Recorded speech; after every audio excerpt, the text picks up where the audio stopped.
Hello all, నేను మీ Rachana Srungavarapu. Welcome to federal Telangana. తెలంగాణలో మళ్ళీ యూరియా కొరత సమస్య అన్నది చర్చల్లోకి వచ్చింది. ఒకవైపు బీజేపీ తాను ఏదైతే రైతులకు సరిపడా ఉండాలో అది మేము ఇచ్చేసామని చెప్తుంది. ఇంకో పక్కన కాంగ్రెస్ మాత్రం అసలు రైతులకి సరిపడా యూరియా క్వాంటిటీ ఇవ్వలేదని కాంగ్రెస్ ఆరోపిస్తూ ఉంది.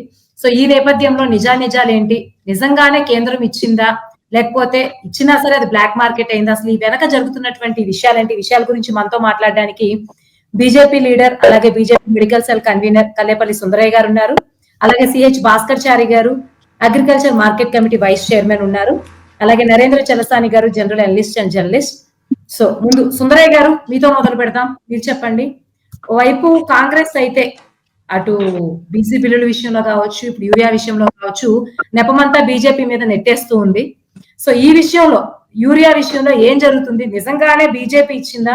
ఇచ్చినా సరే కాంగ్రెస్ కావాలని రైతులకి అందకుండా చేస్తున్నా, అసలు ఏం జరుగుతుంది మీరు చెప్పండి. రచన గారు, ఈ యూరియా కొరత విషయం అనేది ఈ ఒక్క సంవత్సరమే కాదండి, తరతరాలుగా ఎన్నో సంవత్సరాలు ప్రతి సీజన్ లో, ఖరీఫ్ సీజన్ కానివ్వండి, రబీ సీజన్ కానివ్వండి, ఏ సీజన్ లో కూడా ఏ సీజన్ లో అయినా కూడా రైతులు ఎదుర్కొంటున్న నిత్య కృత్యమైన కష్టాలు ఇవి.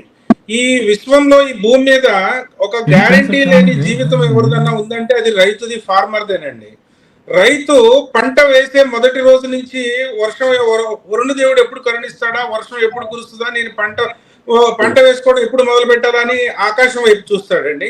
పంట వేయడం మొదలు పెట్టిన తర్వాత గవర్నమెంట్ వైపు చూస్తాడు. ఈ ఎరువుల కొరత అనే ఒక బాధ మళ్ళీ ఈ ప్రభుత్వంలో కూడా నేను ఎదుర్కోవాల్సి వస్తుందా అని ప్రభుత్వం వైపు ఆశగా చూస్తున్న ఈ నేపథ్యంలో ఏ గవర్నమెంట్ వచ్చినా, ఏ పార్టీలు ఉన్నా కూడా ఇది ఎప్పటికీ సమసిపోని, ఎప్పటికీ ముగిసిపోని ఒక యూరియా కొరత అనేది ఒక అన్లిమిటెడ్ గా ఆన్గోయింగ్ ప్రాబ్లం గా మిగిలిపోయింది రైతుల పాలిట. అయితే ఇప్పుడు ఈ ప్రజెంట్ సిచ్యువేషన్, ఇప్పుడు ఈ ఖరీఫ్ సీజన్ లో ఇప్పుడు తెలంగాణ ప్రాంతంలో ముఖ్యంగా ఎదుర్కొంటున్న ఈ రైతుల యూరియా కొరత గురించి మనం మాట్లాడుకోవాల్సి వస్తే, మీరు బాధ్యతాయుతమైన ఒక కాంగ్రెస్ గవర్నమెంట్ ఈ రాష్ట్రంలో ప్రస్తుతం రైతుల కష్టాల గురించి మాట్లాడుకుందాం. ఈ రైతుల యొక్క యూరియా కొరత తీర్చాల్సింది ఒక రెస్పాన్సిబుల్ సీఎంది. అయితే రీసెంట్ కామెంట్స్, రేవంత్ రెడ్డి గారి కామెంట్స్ ఎప్పుడైతే ఒక సెంట్రల్ మినిస్టర్ గారిని కలిసి బయటకు వచ్చిన తర్వాత ప్రెస్ మీట్ లో ఆయన చెప్పిన కామెంట్స్ మీరు ఒకసారి చూస్తే, ఇది కృత్రిమమైన కొరత, ఎరువుల కొరత, ఏ విధమైన ఎరువుల కొరత రాష్ట్రంలో లేదు.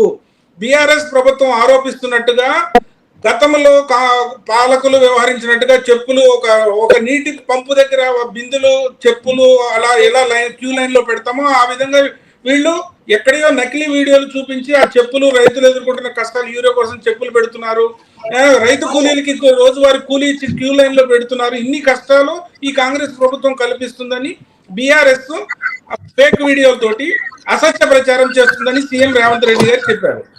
అయితే దీనికి కాంట్రరీగా, వివాదాస్పదంగా ఒక disputed controversy statement agriculture minister అయిన తుమ్మల నాగేశ్వరరావు గారు ఏం చెప్పారంటే, ఇది కేంద్ర ప్రభుత్వం మాకు సకాలంలో మేము పెట్టిన ఇండెంట్ సప్లై చేయకపోవడం వలన కొరత వచ్చింది అని ఆయన స్టేట్మెంట్ పూర్తి విరుద్ధంగా ఉంది. అంటే అన్ని శాఖలకి కస్టోడియన్ అయిన సీఎం రేవంత్ రెడ్డి గారు, అన్ని శాఖలకి, హోంశాఖ కానివ్వండి, విద్యాశాఖ కానివ్వండి, అగ్రికల్చర్ కానివ్వండి, ఏ శాఖకైనా ఈ రాష్ట్ర ముఖ్య అధిపతి ఎవరంటే సీఎం ఉంటారు, ఏ రాష్ట్రంలో అయినా. ఆ సీఎంఏ స్టేట్మెంట్ ఇచ్చిన తర్వాత ఎలాంటి ఎరువుల కొరత లేదు, బ్లాక్ మార్కెట్ క్రియేట్ చేయబడుతుంది కృత్రిమంగా, బ్లాక్ మార్కెట్ మీద మేము ఉక్కుపాదం మోపి దాన్ని కంట్రోల్ చేస్తామంటున్నారు. ఉక్కుపాదం కాకపోయినా కనీసం రబ్బర్ చెప్పుల పాదం అన్నా మోపి దాన్ని అరికడితే ఈ అనేక వ్యయ ప్రయాసాలకు గురవుతున్న రైతుల కష్టాలు కొంతన్నా తీరుతాయి మేడం. అయితే ఇక్కడ మనం గమనించాల్సింది ఏంటంటే, అత్యంత బాధ్యతాయుతమైన ఆ శాఖ మంత్రి తుమ్మల నాగేశ్వరరావు గారు అవగాహన లేక మాట్లాడుతున్నారు, లేదంటే అప్పటికప్పుడు అతనికి ఏర్పడిన ఒత్తిడి నుంచి తప్పించుకోవడానికి ఆయనకి తెలిసిన, లేదంటే అధికారులు ఇచ్చిన స్టేట్మెంట్ ని చదివి వినిపించారో మనకు తెలియదు. ఒక అత్యున్నత స్థానమైన సీఎం పోస్ట్ లో ఉన్న వ్యక్తే ఒక స్టేట్మెంట్ ఇచ్చినప్పుడు ఎరువుల కొరత, అది కూడా ఎప్పుడు ఎరువుల శాఖ మంత్రి సెంట్రల్ ఫెర్టిలైజర్స్ మినిస్టర్ ని కలిసి బయటకు వచ్చి చేసిన స్టేట్మెంట్ అది. సో ఆ స్టేట్మెంట్ కి ఒక క్రెడిబిలిటీ ఉంటుంది. సీఎం కూడా అబద్ధం చెప్పాడు, అతను కూడా డైవర్షన్ పాలిటిక్స్ చేస్తున్నాడు అనడానికి లేదండి. అది స్వయంగా ఫెర్టిలైజర్ సెంట్రల్ మినిస్టర్ కలిసి వచ్చిన తర్వాత ఎలాంటి కొరత లేదు. అయితే ఇప్పుడున్న సమాచారం ఏంటంటే ఇంతకు ముందు సంవత్సరంలో ఖరీఫ్ సీజన్ లో 12 లక్షల టన్నుల యూరియా సప్లై చేయబడింది తెలంగాణ రాష్ట్రానికి.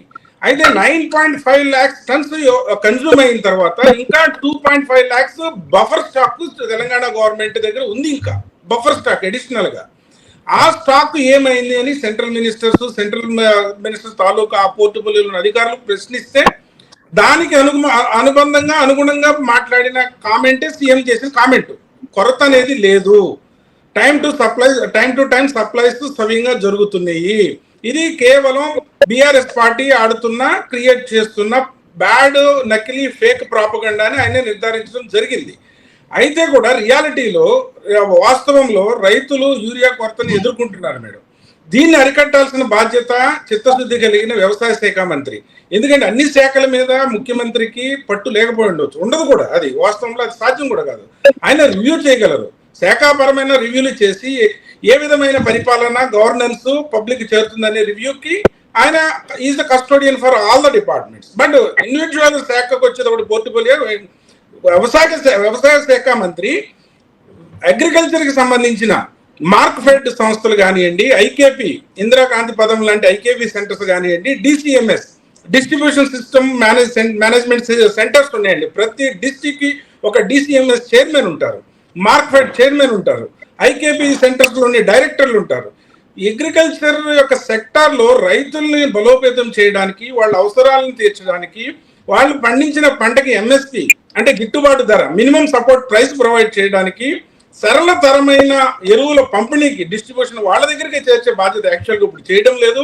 ఈ యూరియా కూడా వాళ్ళ దగ్గరికి చేర్చడానికి హమాలీ ఖర్చులు కానించి, ట్రాన్స్పోర్ట్ ఖర్చులు కానించి మొత్తం రైతు మీదే వేసి వసూలు చేయడానికి ఈ సంస్థలు పనిచేస్తున్నాయి. కానీ యాక్చువల్గా వీటికి రూపొందించబడిన కార్యకలాపాలు ఏవి కూడా యథాతథంగా నిర్వహించబడటం లేదు. నేను చెప్పిన ఈ రైతుకి బలోపేతం చేసే ఈ ఆర్గనైజేషన్స్, ఐకేబీ సెంటర్స్ కానివ్వండి, డిసిఎంఎస్ కానివ్వండి, ఈ మార్కెట్ కానివ్వండి, ఇవన్నీ కూడా రైతుకి సహాయ సహకారాలు అందించే సహకార సంఘాలండి. వీటిని నెలకొల్పి ఇంతమందిని అపాయింట్ చేసి దీని యొక్క ముఖ్య లక్ష్యం ఏంటంటే రైతుని బలోపేతం చేయాలి. రైతు యొక్క జీవితం ఎప్పుడు కూడా అనుక్షణం పంట వేసి పంట పండించి పూర్తి చేసే వరకు కూడా అన్గ్యారంటీ లైఫ్ అండి. వర్షం పడుతుందా లేదా అనేది ఒకటి, ఆ తర్వాత వర్షాలు ఎక్కువ పడినా కూడా తీవ్రమైన వర్షాలకి న్యాచురల్ కలామిటీస్ లో పంట అంతా కొట్టుకుపోతే ఆ పంట వరద నష్టం కోసం కూడా ఎదురు చూసే జీవితం రైతులది. సో ఇంతటి ముఖ్యమైన శాఖకి ఇంత నిర్లక్ష్యమైన వ్యవహార శైలియే ఈ రైతుల కష్టాలకి కారణం అండి.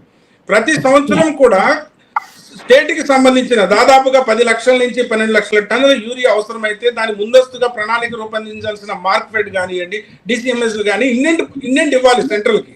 సో ఎంత బఫర్ స్టాక్ ఉంది, ఎంత రిక్వైర్మెంట్ ఉంది, దానికి అనుగుణంగానే సప్లైస్ అనేవి జరగబడుతున్నాయి. అక్కడ ఇక్కడ ఏదైనా బ్లాక్ మార్కెట్ లో 265 రూపాయలకి అమ్మాల్సిన యూరియా సంచిని 500కి 600కి బ్లాక్ మార్కెట్ లో అమ్ముతున్నా కూడా దాన్ని కంట్రోల్ చేయాల్సిన బాధ్యత అగ్రికల్చరల్ డిపార్ట్మెంట్ అండి. అగ్రికల్చరల్ డిపార్ట్మెంట్ ఆ శాఖ అనేది ఎంతో పెద్దదండి. అగ్రికల్చర్ యూనివర్సిటీలు, వ్యవసాయ శాస్త్రవేత్తలు, అగ్రికల్చర్ డైరెక్టర్లు, కమిషనర్స్, ఎంతో పెద్ద వ్యవస్థ. దీన్ని పటిష్టంగా నిర్వహించలేని ఈ వైఫల్యమే రైతుల కష్టాలకి ప్రధానమైన కారణము. ఓకే, థ్యాంక్ యూ సుందరయ్య గారు.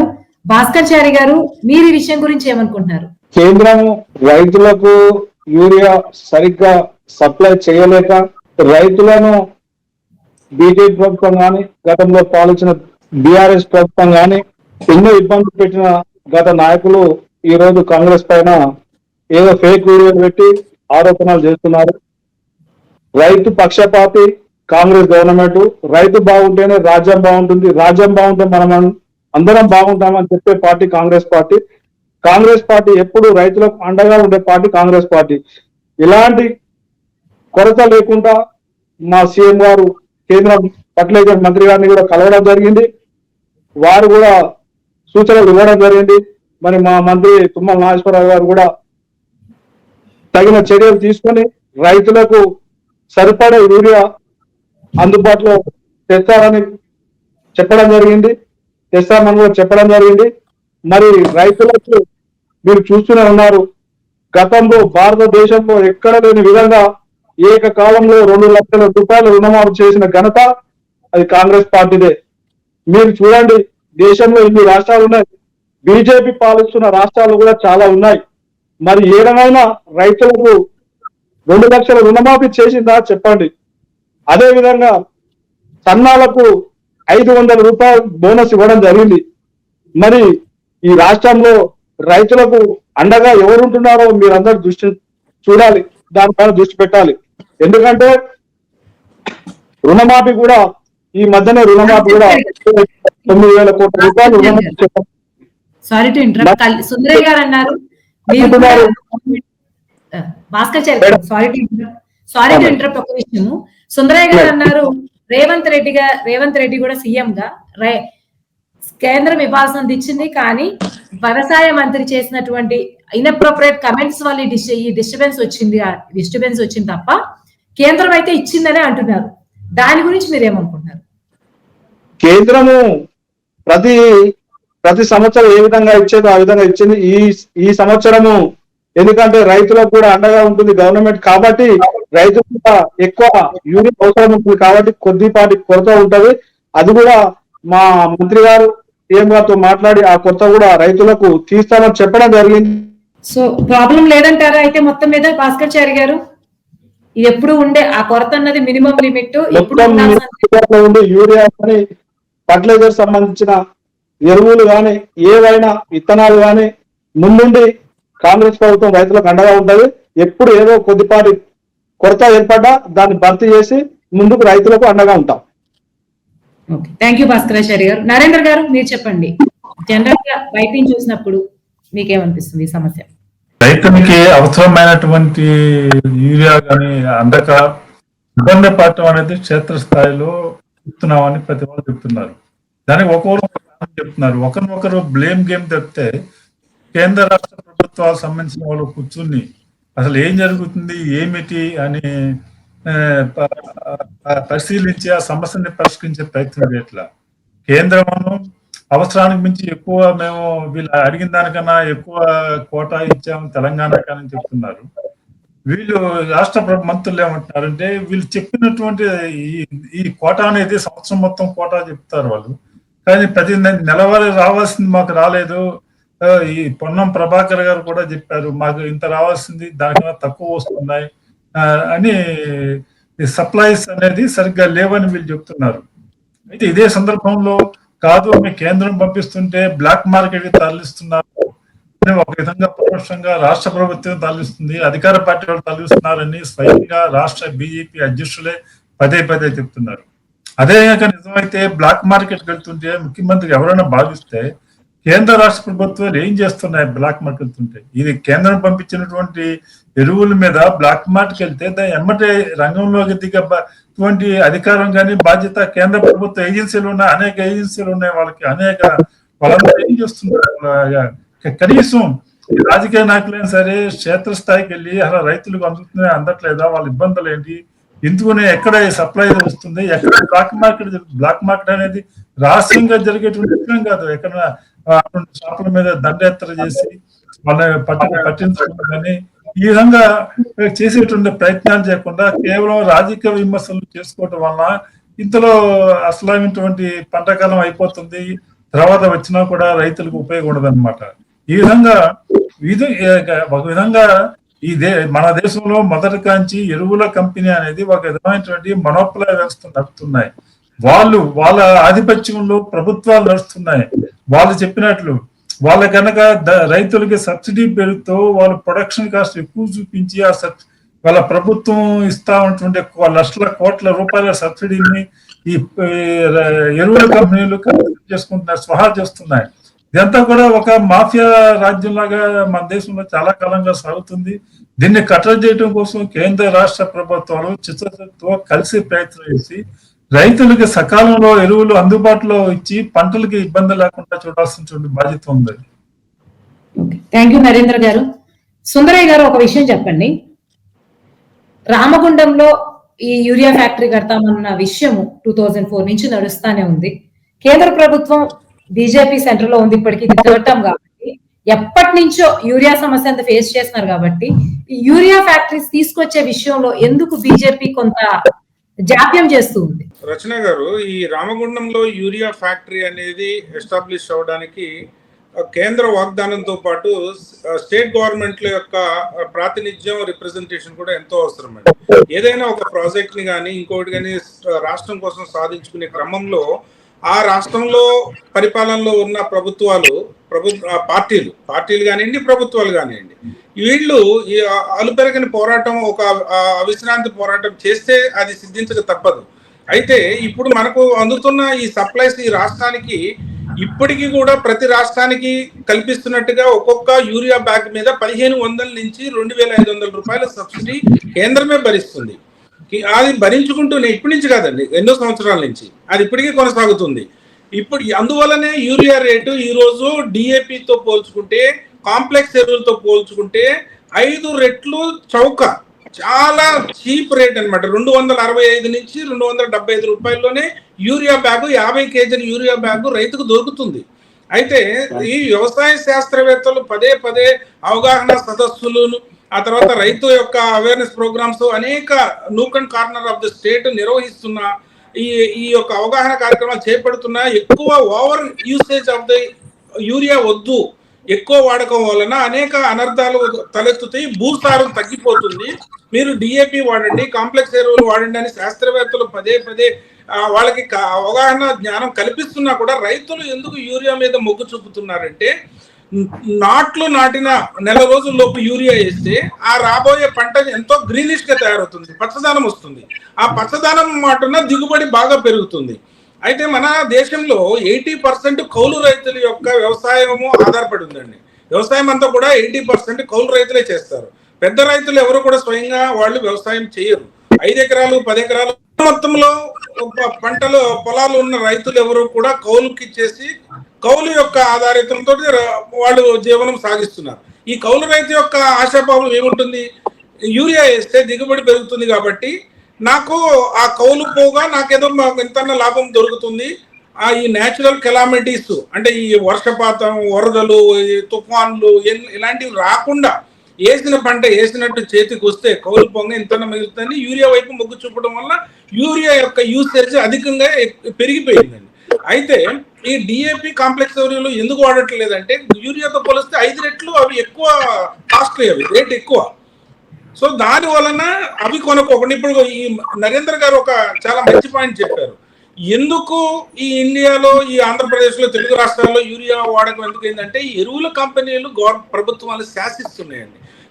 మీకు ఒక ఆధార్ కార్డు తోటి రైతు యొక్క పాస్ పుస్తకాన్ని అనుసంధానం చేసి సింక్రనైజ్ చేసి దాని ఆధారంగా 2 బ్యాగులు యూరియా మాత్రమే ఎందుకు రేషనింగ్ చేశారంటే, బ్లాక్ మార్కెట్ కి తరలిపోకుండా రైతులు ముసుగులు ఎక్కువ క్వాంటిటీస్ తీసుకుని బ్లాక్ మార్కెట్ చేయకుండా ఆన్లైన్ చేసి ఎవరైతే అర్హత ఉన్న రైతుకు మాత్రమే పంపిణీ జరుగుతుంది.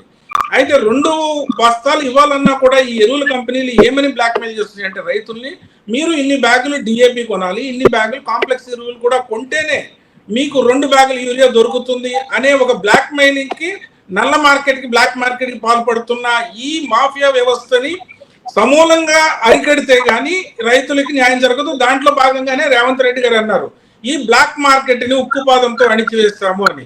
ఉక్కుపాదం కాదు, జనరల్ గా రూల్స్ అప్లై చేసినా కూడా వాళ్ళని పనిష్ చేయొచ్చు అండి. అంటే ఆయన రైతులకి ధైర్యం కలగాలి, భరోసా కలగాలని అంత పదాలు వాడుండొచ్చు, కానీ రియాలిటీలో ఆ శాఖాపరమైన చర్యలు కఠినంగా వ్యవహరించి అనుసరించేలాగా చేయగలిగితే సీఎం, రైతులకి కొంతలో కొంతైనా ఉపశమనం, లాభం జరుగుతుంది.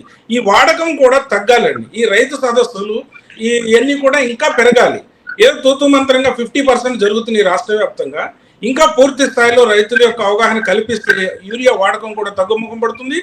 ఈ రామగుండంలో మీరు అడిగిన ఈ ఎరువుల కర్మాగారం పూర్తి స్థాయిలో రూపుదిద్దుకోవాలంటే రాష్ట్ర ప్రభుత్వం యొక్క ప్రాతినిధ్యం, రిప్రజెంటేషన్ ఎంతైనా అవసరం ఉందండి. థ్యాంక్ యూ సుందరయ్య గారు. భాస్కర్ చారి గారు, మీరు చెప్పండి.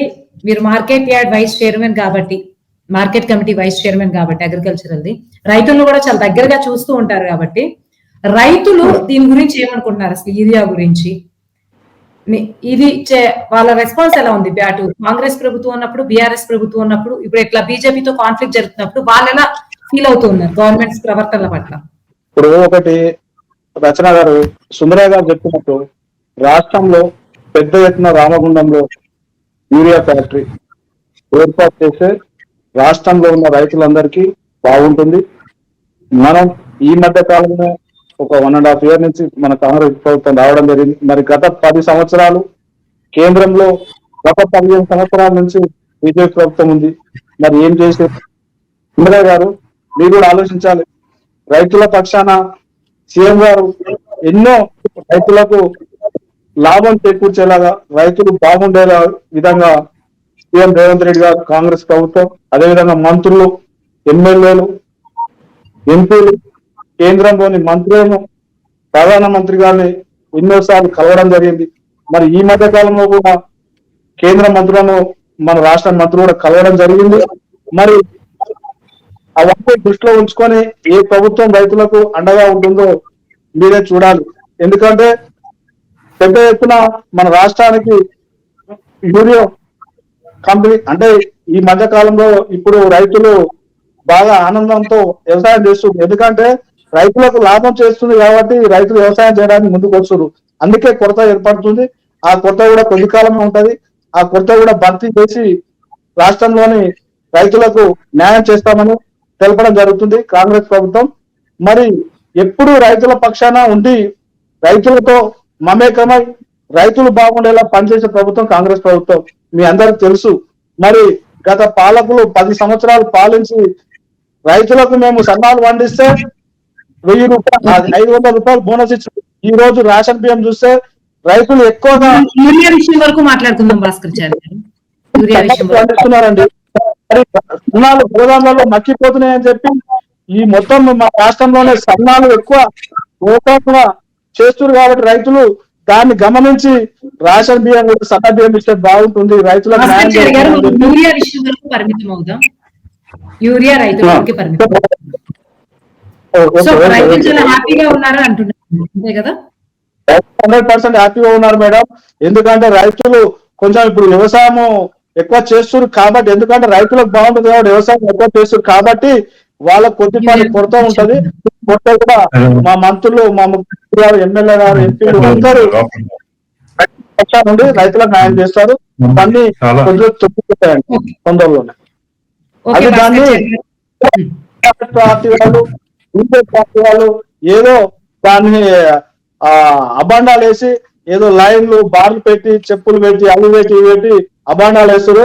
అవన్నీ కూటకం, అవన్నీ ఫేక్ వీడియోలు, అవన్నీ నమ్మొద్దు.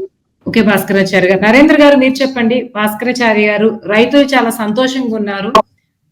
కాంగ్రెస్ భారతదేశంలో రైతుల గురించి మాట్లాడుకోవాలంటే అది సందర్భం కాదు.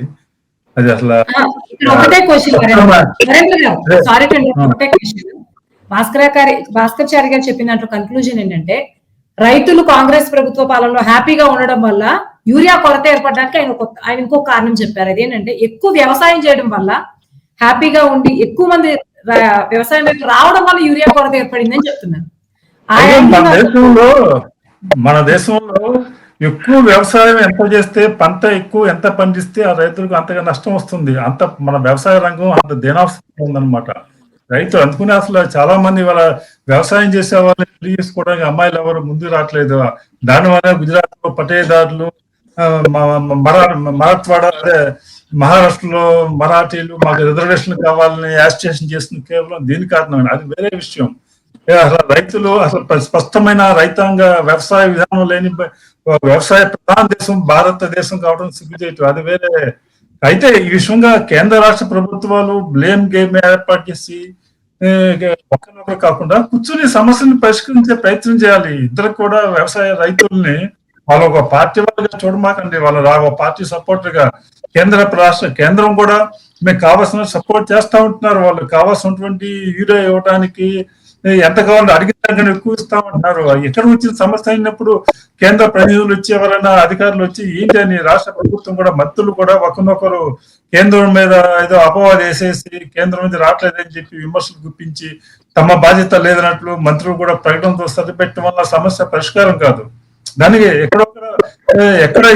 ఎక్కడ జరుగుతుంది సప్లై చైన్. అక్కడ యూరియా సప్లై లేదని కేంద్ర ప్రభుత్వం స్పష్టం చేస్తుంది. అవసరమైన స్టాక్లు ఉన్నాయని చెప్తున్నారు. మేము అడిగిన దాన్ని ఎక్కువ ఇస్తామంటున్నారు. వీళ్ళు కూడా ఒప్పుకుంటున్నారు, రాష్ట్ర ప్రభుత్వం కూడా వాళ్ళు ఇస్తామంటున్నారని. అయితే ఎక్కడ సమస్య వస్తుంది అనేదాన్ని ఇద్దరు కూర్చుని అధికారుల స్థాయిలోనే సమస్యను పరిష్కారం చేయవచ్చు. దీన్ని ఒక రాజకీయ సమస్యగా చేసి ఒకరినొకరు నిందించుకోవాల్సిన అవసరం లేదు. మిగతా విషయాలు వేరే సందర్భంలో ఎవరు రైతులకు అనుకూలమో వ్యతిరేకమో వేరే సందర్భంలో చూసుకోవచ్చు. ప్రస్తుతం ఆ చిచ్చు పెట్టకుండా సమస్య ఎక్కడ వచ్చింది అనేది కనుక్కొని పరిష్కారం చేసే ప్రయత్నం చేస్తే బాగుంటుంది. ఓకే, థ్యాంక్ యూ నరేంద్ర గారు. ఓవరాల్ గా చర్చ ముగింపుకు వచ్చాము. సుందరయ్య గారు ఇందాక మీరు ఏదో చెప్దాం అనుకుని మధ్యలో అన్నట్టున్నారు, అదే యాడ్ చేయండి. దాంతో పాటు ఓవరాల్ గా దీని గురించి ఏమనుకుంటున్నారో పరిష్కారం దిశగా కూడా చెప్పి రచన గారు, అనేక రైతు సంఘాలు కేంద్ర ప్రభుత్వం ముందు గాని రాష్ట్ర ప్రభుత్వం ముందు గాని, అంటే రిజిస్టర్డ్ రైతు సంఘాలు విన్నపాల్లో వాళ్ళ యొక్క విజ్ఞప్తులు ఏమిటంటే, యూరియా యూసేజ్ తగ్గాలంటే డిఏపి అండ్ కాంప్లెక్స్ ఎరువుల రేట్లు గణనీయంగా తగ్గించాలి. యూరియాతో పోల్చుకుంటే 5 నుంచి 6 రైతులు ఎక్కువ మొగ్గు చూపలేకపోతున్నారు. ఆ డిఏపిను కాంప్లెక్స్ ఎరువులు వాడటానికి ఎక్కువ మొగ్గు చూపలేకపోతున్నారు. అంతటి ఆర్థిక భారం రైతుల మీద పడుతుంది. కేంద్ర ప్రభుత్వం ఏదైతే ఒక 1500 నుంచి 2500 రూపాయలు ఒక యూరియా బ్యాగ్ ని సబ్సిడీ ఇస్తుందో, ఆ రుణ భారాన్ని తగ్గించుకోవాలంటే కూడా యూరియా రేటు పెంచండి, డిఏపి అండ్ కాంప్లెక్స్ ఎరువుల రేట్లు తగ్గించండి. దాని వలన రైతుకి భూసారం పెరుగుతుంది, ఈ యూరియా యూసేజ్ కూడా గణనీయంగా అరికట్టబడుతుంది. ఈ విన్నపాలు విజ్ఞప్తులు కేంద్ర రాష్ట్ర ప్రభుత్వాల దగ్గర ఉన్నాయండి. అయితే అది అమలు చేయాలంటే కేంద్ర ప్రభుత్వం వెంటనే ప్రతిపక్షాలు రైతు పాలిట వీళ్ళు ద్రోహులు, రైతులకి యూరియా అందకుండా రేట్లు పెంచారు, ఈ విధమైన యాజిటేషన్ వచ్చే ప్రమాదం ఉంది. అందుకనే ఏ ప్రభుత్వం కూడా యూరియా రేటుని పెంచి డిఏపి ఎరువులు తగ్గించి ఇలాంటి ఎక్స్పెరిమెంట్ ప్రయోగానికి సిద్ధంగా లేవు ఏ గవర్నమెంట్లు కూడా. అయితే వాళ్ళ సందర్భాలు వచ్చినప్పుడు వాళ్ళు కన్వీనియంట్ గా ఇది చేయండి అది చేయండి అనే సూచన మేరకు చెప్తున్నారు. కానీ ఒకటే అది కార్యరూపం దాల్చినప్పుడు వీళ్ళు లేవనైతే ఒక ఆందోళనలు, వాళ్ళ పార్టీల స్వప్రయోజనాల కోసం రాజకీయ లబ్ధి కోసం చేసే గొడవలు ముందుగానే అందరికీ ఊహించినవే. అయితే రైతు యొక్క సమస్యలు ప్రస్తుతం ఉన్న కండిషన్ లో ఎలాంటి ఇబ్బందులకు గురి కాకుండా ఉన్న సమస్యలు తగ్గించాలంటే రాష్ట్ర ప్రభుత్వం, రాష్ట్రం లెవెల్లో కేంద్రం లెవెల్లో ఉన్న ఈ ఆర్గనైజేషన్స్, ఈ ఏదైతే మార్కెట్ కానివ్వండి, ఐకేపీ ఇందిరా క్రాంతి పథం సంస్థలు కానివ్వండి, డిసిఎంఎస్ ఈ డిస్ట్రిబ్యూషన్ సిస్టమ్ మేనేజ్మెంట్ సెంటర్స్ కానివ్వండి, ఇంకా అలాంటి టిఎస్ క్యాప్ అని ఇంకా చాలా ఉన్నాయి మేడం. రైతుకి చేయూతనివ్వడానికి సహకార సంఘాలు అనేక నెలకొల్పబడినాయి రాష్ట్రం లెవెల్లోను సెంట్రల్ లెవెల్లోను. ఇవి సమర్థవంతంగా పనిచేసే విధంగా ఆ శాఖ మంత్రి పనిచేస్తే చాలా వరకు 100% సమస్యలు సమసిపోతాయి, ఎలాంటి ప్రాబ్లమ్స్ లేకుండా. కానీ దీని మీద చిత్తశుద్ధితోటి పని చేయకుండా ముఖ్యమంత్రి అక్కడ ఎరువుల కొరత లేదు అని ఒక స్పష్టంగా స్టేట్మెంట్ ఇచ్చినాక దానికి పూర్తి విరుద్ధంగా ఎరువుల కొరత సెంట్రల్ వల్లనే ఉందని ఒక ఈ బ్లేమ్ గేమ్ వల్ల నరేంద్ర గారు చెప్పినట్టు ఆ నింద వాళ్ళ మీద వేసి వీళ్ళు తప్పించుకోవడం, వీళ్ళ మీద వేసి వాళ్ళు తప్పించుకోవడం అనే ఒక ఎస్కేపిజం ఏదైతే ఉందో ఈ బ్లేమ్ గేమ్ లో ఎలాంటి ప్రయోజనం లేదు, రాజకీయంగానూ లేదు, వీళ్ళ యొక్క గవర్నమెంట్ కి లేదు. రైతుల యొక్క ప్రాబ్లం ని చిత్తశుద్ధితో పరిష్కరించాలి, అంకిత భావంతో పని చేసి అధికారులతోటి పని చేపిస్తే కూడా ఆ శాఖ మంత్రికి చాలా మంచి గౌరవం పేరు వస్తుందండి. దాంట్లో నిర్లక్ష్యం వల్లనే ఇన్ని వైఫల్యాలు. బ్లాక్ మార్కెట్ ఉందని సాక్షాత్తు ముఖ్యమంత్రి నిర్ధారణ చేసినప్పుడు దానికి అనుగుణమైన కఠినమైన చర్యల దిశగా పనిచేస్తే ఆగస్టు లోపు ఆ బ్లాక్ మార్కెట్ ని అరికట్టగలిగితే రైతుకి సరాసరి యూరియా అందుతుంది. ఆ ఆగస్టు తర్వాత మీరు ఉచితంగా ఇచ్చినా కూడా రైతులు యూరియా తీసుకోరండి. ఎందుకంటే ఆగస్టు ఎండింగ్ వరకు దాన్ని వినియోగించాలి వాళ్ళ పంట పొలాల్లో. లేదంటే సీజన్ దాటిపోయిన తర్వాత అది ఇచ్చినా కూడా ఎవరు దాన్ని తీసుకునే పరిస్థితి రైతులకు ఉండదు. సో అగ్రికల్చర్, వ్యవసాయం, ఫార్మింగ్ అనేది అమెరికాలో కానీ, ఆస్ట్రేలియాలో కానీ, ఇతర దేశాల్లో కానీ, భారతదేశంలో కానీ అది ఒక సైంటిఫిక్ విధానం. ఏ శాస్త్రవేత్త చెప్పకుండానే భూమి పుట్టినప్పటి నుంచి చేసుకొస్తున్న అదొక వాళ్ళ యొక్క జీవన వృత్తి. అది భూమితోటి ఆ వృత్తికి ఆ రైతుకి ఏర్పడిన పేగుబంధం లాంటి అత్యంత ముఖ్యమైన వ్యవసాయం అది. సో దాంట్లో అంతకితం గవర్నమెంట్ లో ఉరి వేసారంటే మీరు ఉరేసుకోవాల్సిందే, మీరు అవేయకండి ఇవేయకండి అని ఒక ముఖ్యమంత్రి స్థాయిలో ఎవరైనా ఆదేశించినా నిర్దేశించినా రైతు అనేవాడు వినడు. రైతుకి ఆ భూమికి అలాంటి అవినాభావ సంబంధం ఉంటుంది. అక్కడ ఏ పంట వేస్తే ఒక ఏపుగా పెరుగుతుందో, దిగుబడి రాబడి ఎంత బాగా వస్తుందో ఆ రైతుకు మాత్రమే తెలుస్తుంది, ఈ పాలకులకి తెలియదండి. సో ముఖ్యమంత్రి గారు చేసిన ప్రకటనకి కట్టుబడి బ్లాక్ మార్కెట్ ని అరికట్టి ఈ ఆగస్టు చివరాఖరి లోపు సరాసరి సరఫరా పంపిణీ వ్యవస్థని పునరుద్ధరించి రైతుల యొక్క కష్టాలను దూరం చేయాలనేదే నా అభిప్రాయం. థ్యాంక్ యూ సుందరయ్య గారు. భాస్కర్ చారి గారు ఫైనల్ గా కన్క్లూడ్ చేయండి మీరు కూడా. మేడం సుందరయ్య గారు అన్నట్టు గతంలో వరి వేస్తే ఉరి అన్నారు. మరి ఈ రోజు ఎవరైనా రైతులు కానీ మంత్రి కానీ ఎవరన్నా మీరు ఓటు అని చెప్తున్నారా? చెప్పట్లేదు కదా. ఎందుకు చెప్పట్లేదు? రైతులకు మేము అన్ని అందిస్తాం. ఏదన్నా కొద్దిపాటి కొరత ఉంటే దాన్ని కూడా భర్తీ చేసి మా రంగారెడ్డి జిల్లాలో మాది ఇబ్రాహీంపట్నం నియోజకవర్గం మా సొసైటీ రైతు సొసైటీ బ్యాంకులలో యూరియా వచ్చిందా అని రైతులందరితో మేము కూడా అధికారులతో తెలిపి రైతులకు తెలుపుతున్నామండి. మా దగ్గర మా నియోజకవర్గంలో ప్రతి సొసైటీలో ఈ రోజు యూరియా కొరత ఎక్కడా లేదు, కానీ ఎక్కడో అక్కడ కొద్దిగా ఉండొచ్చు. అది కూడా మా మంత్రులు మా ముఖ్యమంత్రి గారు చొరవ తీసుకొని రైతులకు న్యాయం చేస్తారు. ఎలాంటి ఇబ్బంది ఉండదు రైతులకు. ఈ ప్రభుత్వం రైతుల ప్రభుత్వం, రైతు కోసం ఉండే ప్రభుత్వం, రైతు బాగుంటే రాజ్యం బాగుంటుందని చెప్పే ప్రభుత్వం కాంగ్రెస్ ప్రభుత్వం. మరి గతంలో వరి వేయొద్దు, ఇంకోటి ఆ జొన్నలు వేయొద్దు, మక్కలు వేయొద్దు అని చెప్పలేదు కదా. మేము రైతులకు మీరు ఏదైనా మీకు ఏది గిట్టుబాటు ఉంటే అది వ్యవసాయం చేయండి, మీకు న్యాయం చేస్తామని చెప్తున్నాం. మరి అది కూడా చూడాలి మీరు. ఎందుకంటే ఎప్పుడే ఉంటేనే ప్రభుత్వం కేంద్ర ప్రభుత్వం ఇస్తే మేము గోదాములలో దాపెట్టుకుంటామా? రైతులకే కదా ఇచ్చేది. కేంద్ర ప్రభుత్వము సబ్సిడీ ఇవ్వాల్సి వస్తుందని చెప్పి ఇవాళ కొరత ఉందండి. సబ్సిడీ వాళ్ళు యూరియా మీద సబ్సిడీ ఇస్తే కొరత ఎందుకుంటది? యూరియా సరిగా సప్లై చేస్తే కొరత ఎందుకుంటది?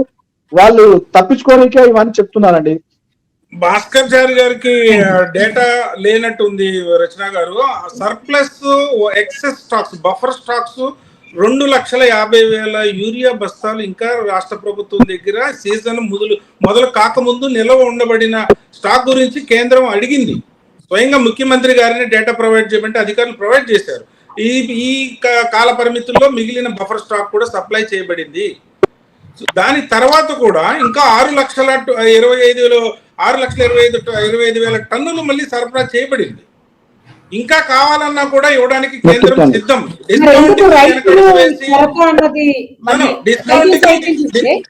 ఆయన భాస్కర్ చారి గారు చెప్పినట్టుగా డిస్కౌంట్ కి ఏదైతే సబ్సిడీకి వెనకడుగు వేసి ఈ స్క్వేర్ సిటీకి పాల్పడుతుంది అనేది శుద్ధ అబద్ధం.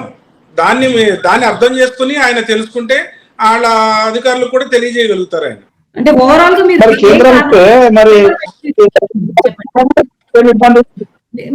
వాయిస్ బ్రేక్ అయింది, మళ్ళీ చెప్పండి. బ్రేక్ అయింది, చెప్పండి సార్. మీరు చెప్తున్నారు రైతులకు ఇబ్బంది ఇవ్వడానికి మాకేమో ఇబ్బంది ఉంటుంది సుందరయ్య గారు.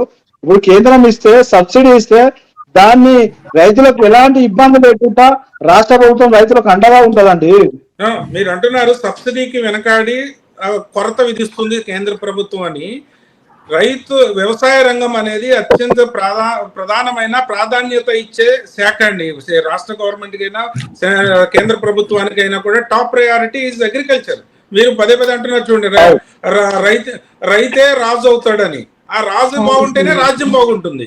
సో రైతే రాజు బాగుంటే రాజ్యం బాగుంటుంది అనేది అందరి నానుడి. అది అయితే ఈ సబ్సిడీకి వెనకడుగు వేసి ఉంటే బఫర్ స్టాక్ ఎందుకు ఉంటుంది రాష్ట్ర గవర్నమెంట్ దగ్గర? ఎక్సెస్ సర్ప్లస్ ఎందుకు ఉంది?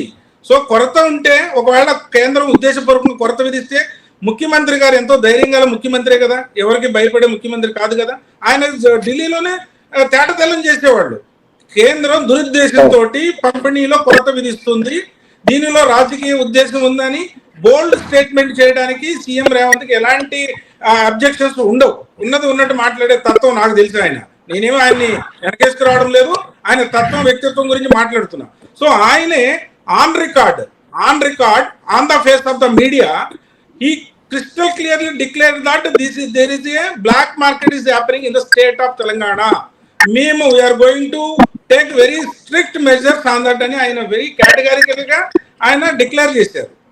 సో నేను మీకు తెలియజేయాలనుకున్నది ఏంటంటే కేంద్ర ప్రభుత్వం నుంచి ఎలాంటి ఆటంకాలు ఎలాంటి ఇబ్బందులు లేవు ఈ యూరియా పంపిణీ విషయంలో. ఆ బ్లాక్ మార్కెట్ ని అరికట్టగలిగితే ఎంతో మంది రైతులకి ఊరట ఉపశమనం కలుగుతుంది. ఆర్థిక భారం కూడా 265 రూపాయలు పెట్టి కొనాల్సిన యూరియా 500 పైగా కొంటున్నారు. ఎంతో ఉపశమనం మేలు జరుగుతుంది అనేది నా యొక్క అభిప్రాయం. Okay, thank you. Bhaskar Chari గారు మీరు ఏమైనా యాడ్ చేస్తారా, లేకపోతే నరేంద్ర గారు మాట్లాడమంటారు? ఇప్పుడు సార్ అన్నట్టు కొరత అనేది అంటే వ్యవసాయము స్టార్ట్ కాగానే గోదాంలలో ఉన్నది కొంచెం రిలీజ్ అవుతుంది, అందుబాటులో ఉన్నది రైతులకు కాబట్టి అక్కడక్కడ కొద్ది కొరత ఉండొచ్చు. అది కూడా సీఎం గారు అడగడం జరిగింది. సీఎం గారు ఏడికి వెనకాడండి, సీఎం గారు ఉన్నట్టే మాట్లాడతారు. దేనిపై కూడా రైతులకు కానీ ఎలాంటి విధమైన ఇబ్బందులు ఉన్న రాష్ట్రంలో ముక్కుసూటి చెప్పే నాయకుడు రేవంత్ రెడ్డి గారండి, అన్నగారు చెప్పినట్టు. ఎందుకంటే రైతులకు కూడా ఎలాంటి ఇబ్బంది జరగకుండా చూస్తాడు. అదేమైనా చిన్న చిన్న ఉంటే కూడా అవి కూడా తొలగిపోతాయండి తొందరలో. థ్యాంక్ యూ భాస్కరాచారి గారు. నరేంద్ర గారు మీరు కన్క్లూడ్ చేయండి. మెయిన్ మన సప్లై సిస్టమ్ ఏదైతే ఉందో భారతదేశంలో అనేక రంగాల్లో అది చాలా లోపభూయిష్టంగా ఉంది. అగ్రికల్చర్ డిపార్ట్మెంట్ లో అసలు ఈ విస్తరణ ఎక్స్టెన్షన్ డిపార్ట్మెంట్ అనేది గత 20 సంవత్సరాలుగా దాదాపు కొలాప్స్ అయిపోయింది. ఒకప్పుడు అది చాలా ఎంతో శక్తివంతంగా ఉండేది. అసలు అప్పుడు ఎక్స్టెన్షన్ స్టాఫ్ లేరు. గవర్నమెంట్ దాని గురించి ఎట్లాంటి ఇంట్రెస్ట్ చూపించట్లేదు. దానివల్ల క్షేత్రస్థాయిలో అగ్రికల్చర్ రైతుల చాలా ఇబ్బందులు సమస్యలు ఏర్పడుతున్నాయి. ఎవరు స్టాఫ్ లేకుండా అయిపోయారు. ఉన్నటువంటి అగ్రికల్చర్ ఆఫీసర్ అంతా కూడా విత్తనాల కంపెనీలతో, ఎరువుల కంపెనీలతో, లేకపోతే ఎరువుల వ్యాపారులతో, వాళ్ళతో లావాదేవీలతో మునిగిపోతున్నారు తప్పితే రైతుల గురించి పట్టించుకునే తీరు కూడా వాళ్ళకు కూడా ఉండట్లేదు. కాబట్టి మొత్తం సిస్టమ్ నే ప్రక్షాళన చేస్తే గానీ సమస్యలన్నీ పరిష్కారం కావు. థ్యాంక్ యూ నరేంద్ర గారు. ఓవరాల్ గా యూరియా కొరత విషయంలో బీజేపీ ఫాల్ట్ లేదని సుందరయ్య గారు విత్ నెంబర్స్ క్లారిటీ ఇచ్చారు. అలాగే భాస్కరాచారి గారు కూడా ఏదైనా అటు ఇటు కొరత ఉన్నా సరే ముఖ్యమంత్రి స్పెషల్ గా పర్సనల్ గా ఆ విషయాలు తెలుసుకుని చేసే ప్రయత్నంలో ఉన్నారు ఇచ్చారు. ఓవరాల్ గా చూస్తే ఇదంతా కృత్రిమ కొరత బ్లాక్ మార్కెట్ వల్ల అన్న ఒక కన్క్లూజన్ అయితే వచ్చింది. ఎందుకంటే బ్లాక్ మార్కెట్ అన్నది ప్రభుత్వం నుంచి లేకపోతే కొంత అవాయిడ్ చేయగలిగే సమస్య కాబట్టి అది ఆ సమస్యకు పరిష్కారం రావాలని మనస్ఫూర్తిగా కోరుకుందాం. Thank you so much Sundarayya గారు, భాస్కరాచారి గారు. భాస్కరాచారి గారు నేను యాడ్ చేస్తారా? ఈ మధ్య కాలంలోనే గత 8 నెలల కింద రైతుల కోసం, ఓన్లీ రైతుల కోసం బాగుండాలని చెప్పి మేళాలు ఏర్పాటు చేసి పెద్ద ఎత్తున బహిరంగ సభ పెట్టిన నాయకుడు రేవంత్ రెడ్డి గారు అండి. మహబూబ్నగర్ జిల్లాలో సుందరయ్య గారికి తెలుసు రైతులకు ఏ విధంగా వ్యవసాయం చేస్తే రైతులకు లబ్ధి చేకూరుతుందని చెప్పి పరికరాలు కానీ, విత్తనాలు కానీ, అదేవిధంగా ఫర్టిలైజర్ సంబంధించిన ఎరువులు కానీ ఎలాంటి వాడితే బాగుంటుంది, రైతులకు ఏ విధంగా కొరత లేకుంటే బాగుంటుంది అని చెప్పి పెద్ద ఎత్తున మేళాలు పెట్టి బహిరంగ మీటింగ్ రైతుల కోసమే పెట్టిన నాయకుడు రేవంత్ రెడ్డి గారు అండి. ఈ రాష్ట్రం బాగుండాలని చెప్పి. థ్యాంక్ యూ భాస్కరాచారి గారు. ఓకే, థ్యాంక్ యూ సుందరయ్య గారు, భాస్కరాచారి గారు, నరేంద్ర గారు. ఇంతటి చర్చను థ్యాంక్ యూ.